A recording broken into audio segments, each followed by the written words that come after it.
Welcome back, everybody. We're kicking off a deep dive today, and trust me, you're going to be surprised. We're talking about the origins of jazz. Yeah, jazz, but not the same old New Orleans story everyone tells. Right. We're going way beyond that. Get ready for some serious twists and turns. Absolutely. Because what's really fascinating is that jazz, well, it wasn't just some spontaneous thing. Yeah. It came from this whole mix of cultures Okay. and musical traditions. And to really get it, we need to go Yeah. back to 19th century New Orleans. New Orleans in the 1800s. Got to be a whole lot of stories there. Oh, it was. Picture this, a city with opera houses right next to places playing Creole tunes, Yeah. Latin rhythms, even hints of Native American music. All in place. That's the scene where jazz comes from. So hold on, we're talking about a place where you'd hear European classical music in one spot and then African sounds, Caribbean vibes all mixed in. That's crazy. It was an amazing blend. But I always thought jazz just, popped up in New Orleans, Yeah. out of nowhere. Yeah, a lot of people think that. Are we saying that's not the whole story? Exactly. It's way deeper than that. Okay. It didn't just appear. It had roots. And one guy who helps us see that is this guy, Louis Moreau Gottschalk, American pianist. Okay. Back in the 1840s, he was writing down all these Creole musical traditions. So his work kind of connects us to the very beginnings of jazz. Hatchchuck. Never heard that name before. So if we want to go even further back, where do we go next on this musical journey? You ready for this? We're going all the way back to the 7th and 8th centuries, Wow. the time of the Arab conquests. Okay. Arabic music, it had this huge influence on both European and African traditions.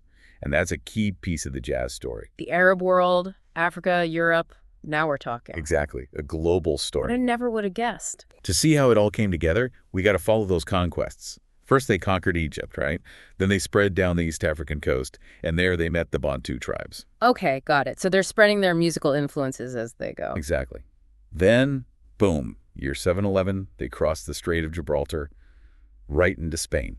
Bringing those musical ideas with them. You got it. Spain. So that's how Arabic music starts to mix with European and African sounds. It's like a musical crossroads. That's a great way to put it. But how long did this Arab influence actually last in Spain? Get this. 800 years. Moorish presence in Spain, all the way until 1492. Whoa, 800 years. Imagine how much mixing and sharing of ideas happened in that time. You can probably still see that influence today, right? Oh, absolutely. Over 4,000 words in Spanish come from Arabic. And the music, it soaked up those Arabic traditions too. Wow, 800 years, that's a legacy. But wait, weren't there also a lot of Africans in Spain back then?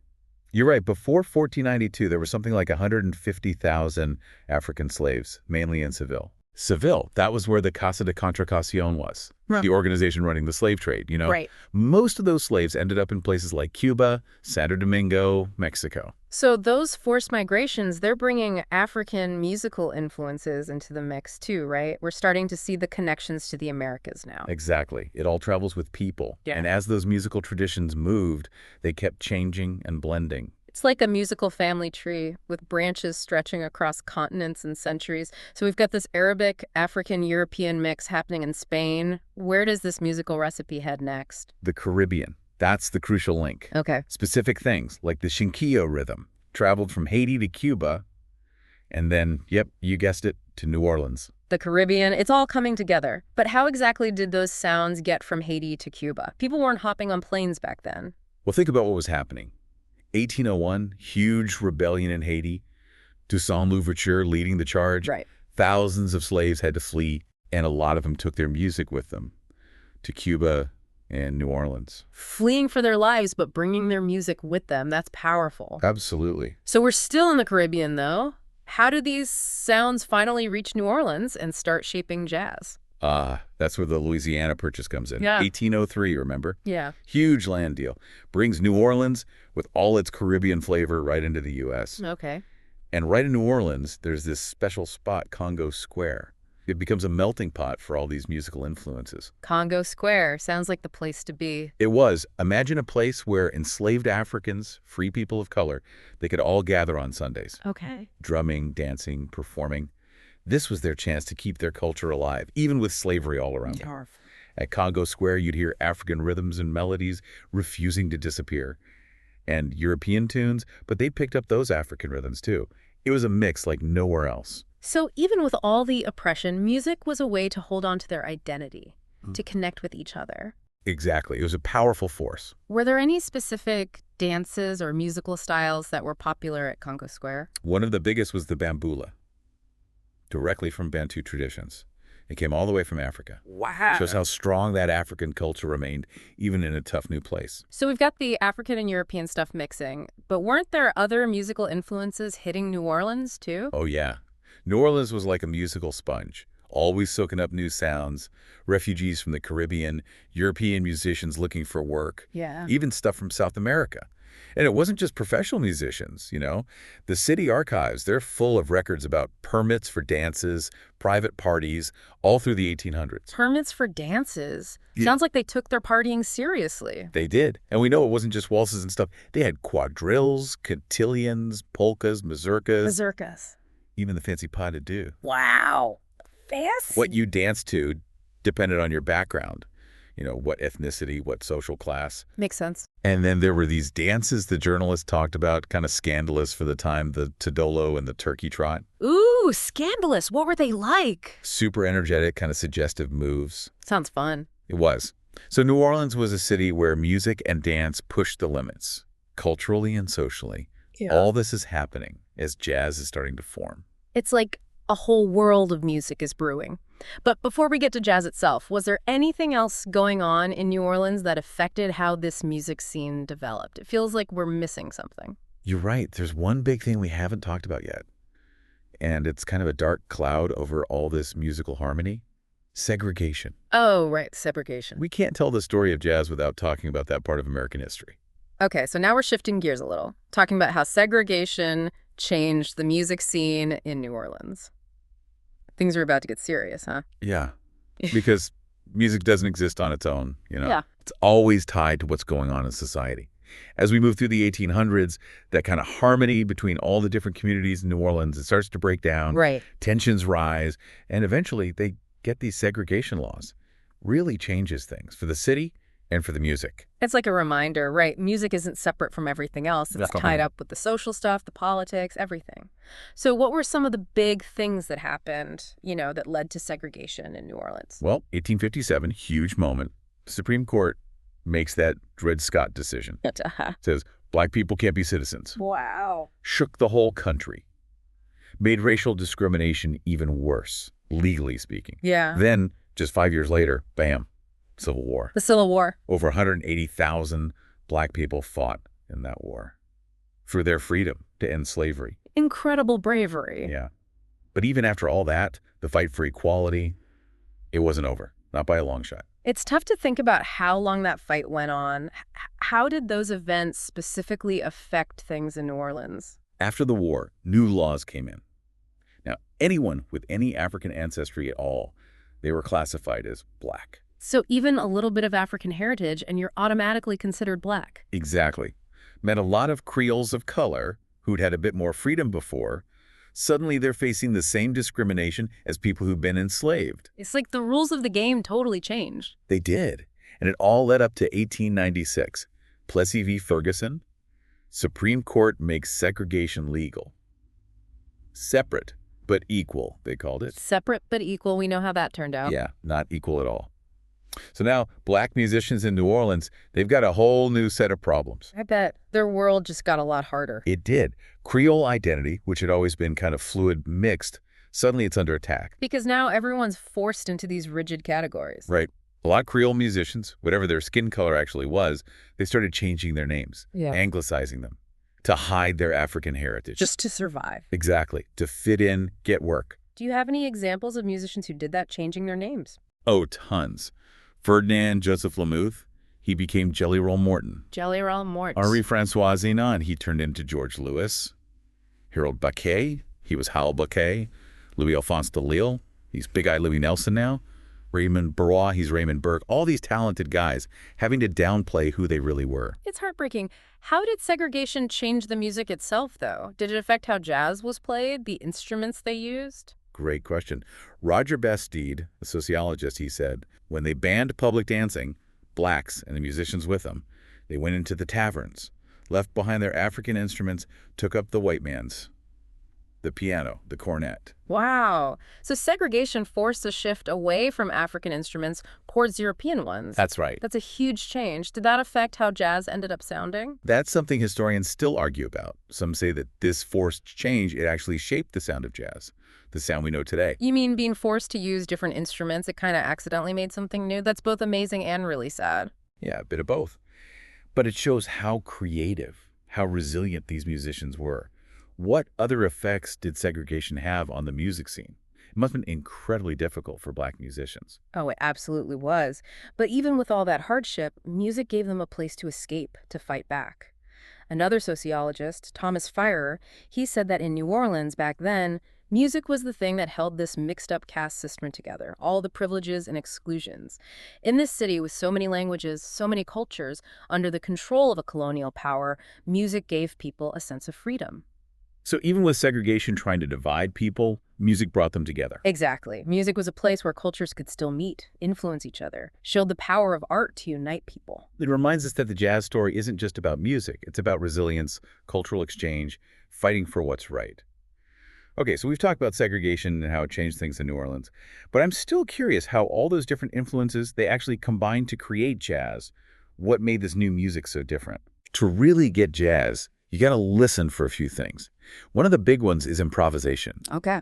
Jazz musicians, they don't just play the notes on the page. They make stuff up as they go, add their own flair, play off each other right there in the moment. So it's like a conversation, a musical conversation. Exactly. And in that conversation, you hear all those influences, what we've been talking about, the African rhythms, the bluesy melodies, the European harmonies, all mixed together in this vibrant, alive way. Like a musical melting pot, just like New Orleans itself.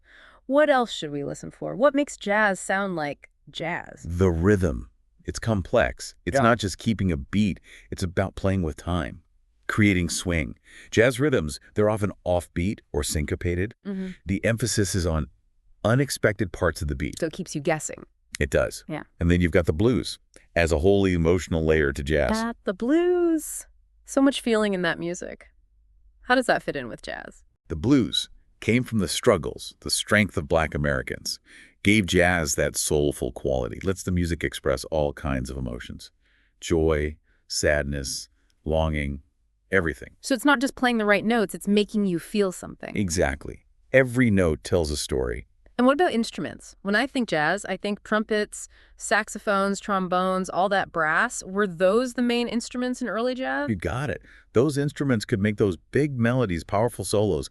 They became central to the jazz sound. Then you have the rhythm section, piano, bass, drums, keeping the beat, laying down the foundation. It's amazing how all those things came together. Improvisation, rhythms, blues, those instruments to create something so new, so influential. And remember, this is just the start of the jazz story. As it spread beyond New Orleans, it kept changing. New styles, new subgenres, ragtime, swing, bebop, cool jazz, fusion, contemporary. Jazz is always evolving. Wow, so many different types of jazz. It's like each generation of musicians built on what came before. That's exactly it.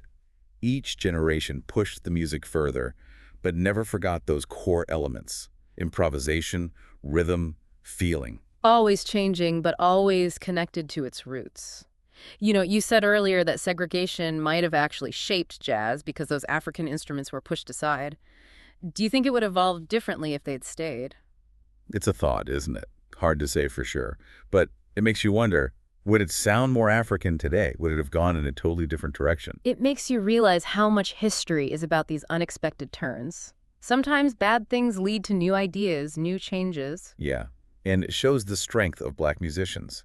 Even with all that oppression, they created something beautiful, groundbreaking. They took those European instruments, made them their own, mixed those sounds with the rhythms, the melodies they carried inside them. So jazz is about keeping traditions alive, but also changing with the times. Exactly. That's why understanding its origins is so important.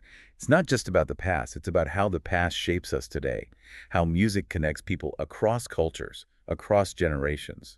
It's like finding hidden connections, new layers of meaning. That's it. So when you listen to jazz, keep that in mind. You'll hear those influences differently.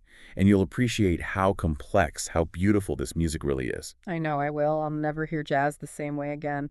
It's been an amazing journey learning all this. That's great to hear. Keep listening, keep exploring. There's a whole world of music out there. I'm definitely going to, but I'm still wondering about something. We've seen how jazz started, how it faced segregation, how it became this global thing. But what does it all mean for us now? Why should we, in the 21st century, care about where jazz came from? That's the key question, isn't it? And I think it gets to the heart of why understanding jazz history matters. So we've gone from those ancient African rhythms all the way to New Orleans, seen how jazz faced segregation, how it went global. But what does it mean for us now, in the 21st century? Why should we care about where jazz came from? That's the question, isn't it? I think about that a lot. To me, knowing the history, it makes the music richer. When we hear jazz, it's not just notes. It's like we're hearing those African drum circles, the blues, those European harmonies, and that spirit of never giving up. It's like those layers of history are right there in the music. Exactly. It's not just something to listen to. It's a story about people, about culture. And it makes us better listeners, right? Absolutely. We're not just bobbing our heads to the beat. We're hearing the stories, the struggles, the victories. Right. We're connecting with all those musicians who created this. It's a connection across time. And it makes us think, too, about the stories we've been told. We hear about jazz just appearing in New Orleans, but we know it's way more complicated than that. So much deeper. Jazz comes from cultural mixing, migration, resilience, the human spirit. When we get that, we appreciate the music even more. And history itself, It all makes sense. Knowing where jazz came from, it's like we understand it on a different level. You were talking about how segregation maybe changed the sound of jazz. Because of those European instruments, I mean. Do you think it would be different if those African instruments had stayed? Like, what if? That's a great question. It's impossible to say for sure. Right. But it makes you think, doesn't it? Right. Would jazz have a stronger African sound today? Would it be something totally different? That's like, history is full of these what ifs. Sometimes even the bad stuff leads to new things. You got it. And it shows how adaptable Black musicians were.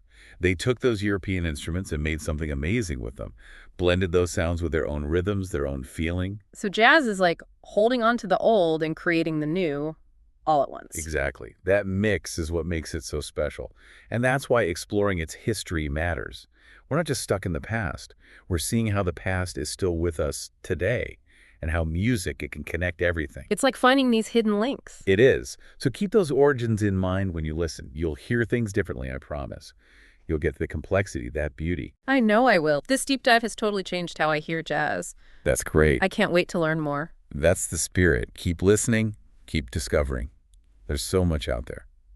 Well, that wraps up our deep dive into the Afro-Antillean roots of jazz. Thanks for joining us on this journey. Remember, there's always more to discover. So keep those ears open, and we'll catch you next time.